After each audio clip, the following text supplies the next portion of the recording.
দাবি না মানলে বিকেলেই সচিবালয়ে ঘেরাওয়ের আলটিমেটাম দিয়েছে বাংলাদেশ প্রতিবন্ধী বিদ্যালয় সমন্বয় পরিষদ।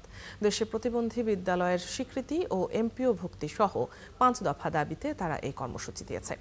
বুধবার জাতীয় প্রেস ক্লাবের সামনে 25তম দিনের মতো অবস্থান কর্মসূচি পালনকালে তারা এই আলটিমেটাম দেয়। এ সময় তারা বলেন, প্রধান উপদেষ্টার দপ্তর থেকে সমাজ কল্যাণ মন্ত্রণালয়ে নির্দেশনা দেওয়া হয়েছে। মন্ত্রণালয় জানিয়েছে তাদের দাবি মেনে নেওয়ার বিষয়ে আলোচনাও চলছে। দাবি আদায় না হলে মার্চ টু সচিবালয় কর্মসূচিরও ঘোষণা দেন শিক্ষকরা।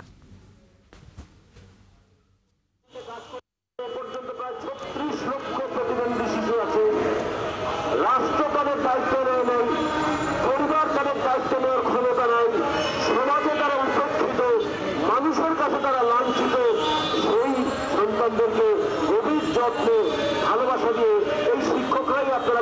এ বিষয়ে আরো খবর জানাতে প্রেস ক্লাব থেকে যুক্ত হচ্ছেন সহকর্মী মামুন হোসাইন। মামুন, বাংলাদেশ প্রতিবন্ধী বিদ্যালয় সমন্বয় পরিষদের কর্মসূচির সবশেষ খবর কি আছে জানাবেন? অদিতি, আমি এখন আছি প্রতিবন্ধী বিশ্ববিদ্যালয়ের যে অবস্থান কর্মসূচি সেখানে অবস্থান করছি।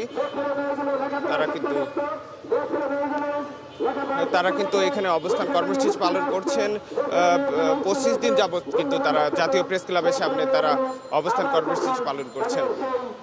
তারা যেটা বলছেন, তারা দাবি আদায় না হলে তারা কিন্তু এখানে অবস্থান কর্মসূচি পালন করতে থাকবেন। এছাড়া তাদের যে একটা সচিবালয় ঘেরাও কর্মসূচি ছিল সেটা কিন্তু তারা স্থগিত করেছে।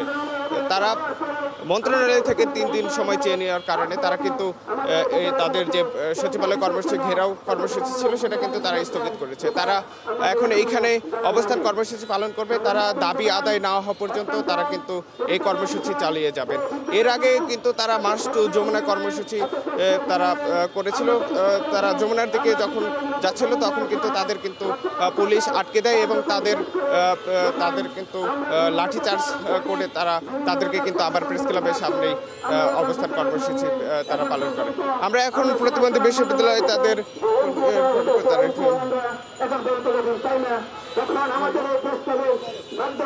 আসসালামু আলাইকুম।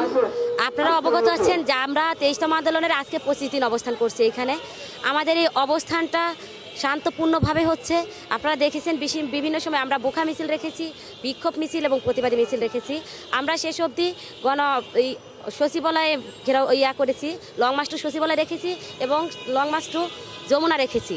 আমাদের প্রধান উপদেষ্টার কার্যালয় থেকে একটা ফরওয়ার্ডিং চিঠি হয়েছে, সেটা মন্ত্রণালয়কে, যেহেতু আমাদের কাজটা সমাজ কল্যাণ মন্ত্রণালয়ের আওতায়, ওনাকে নির্দেশনা দিয়ে চিঠিটা করা হয়েছে স্বীকৃতি এমপি প্রদানের। কিন্তু উনি যেমনটি বলছিলেন যে ওনাদের যে কর্মসূচি ছিল সেটা কিন্তু 3 দিনের সময় চাওয়ার কারণে আজকে কিন্তু সেই কর্মসূচি বাতিল করেছে। তারা পরবর্তীতে যদি দাবি আদায় না হয় তারা কিন্তু আবার সচিবালয় ঘেরাও। মামুন, আপনার কাছ থেকে আমরা জেনে নিচ্ছিলাম বাংলাদেশ প্রতিবন্ধী বিদ্যালয় সমন্বয় পরিষদের কর্মসূচির খবর জানছিলাম দর্শক আমরা এতক্ষণ।